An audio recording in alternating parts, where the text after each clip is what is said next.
So, you're a lazy piece of shit and don't want to train your melee stats with Slayer. Fair. I didn't. Well, today I'm going to break down simply how to use the Nightmare Zone for experience. There's a lot of guides out there on the internet about how to use this place, and honestly, they're all really fucking convoluted, so I'm just going to break it down really simply for you. This guide is for XP and not points, but that being said, I have over 20 million points by training this way. First of all, you're going to need moderately high melee stats. We'll say at least 70 to 80 or above. If you don't have those, just go sit at Sandcrabs for a few days. There's really no need for you to come here. The other requirements are a few quests. In this minigame, you have dreams about fighting bosses from quests you've completed. And the ideal quests to have completed, in my opinion, are Vampire Slayer for Count Suck Your Blood, Mountain Daughter for Kendall Jenner, Lunar Diplomacy for Me So Horny, Search of the Maya Key for Clifford the Big Dead Dog, and What Lies Below for King McRonald.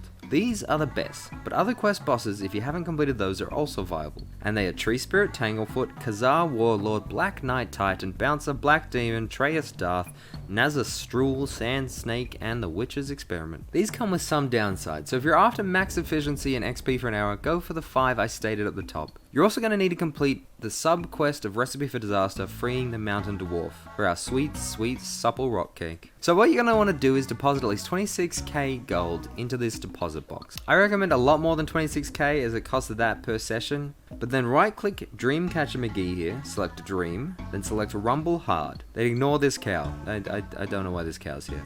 But kiss the vial and then select the 5 bosses I mentioned earlier. Now if this is your first time going in, you're not going to have any points. So what you got to do is bring a full inventory of prayer potions and maybe a few super combats if you're feeling upper class. Bring some basic gear, doesn't matter really what, and just go in there, pray and survive long enough to get a few points.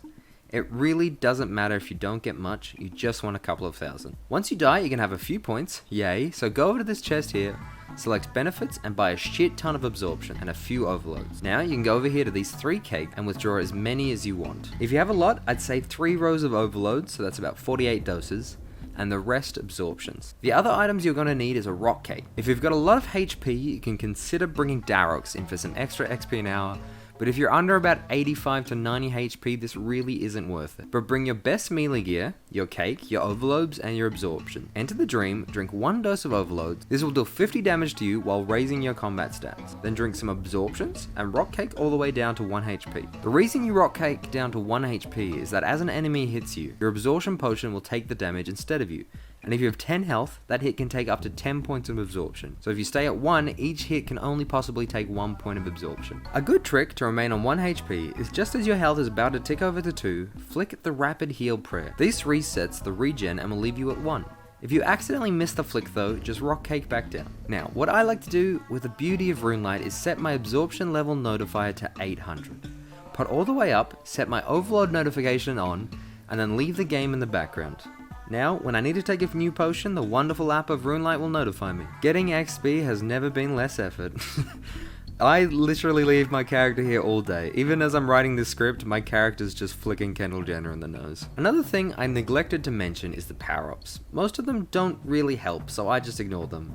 Though you can take a spec weapon in for Power Surge, which gives you unlimited spec for a small time. This will slightly increase your XP per hour, but I really didn't care enough to do that.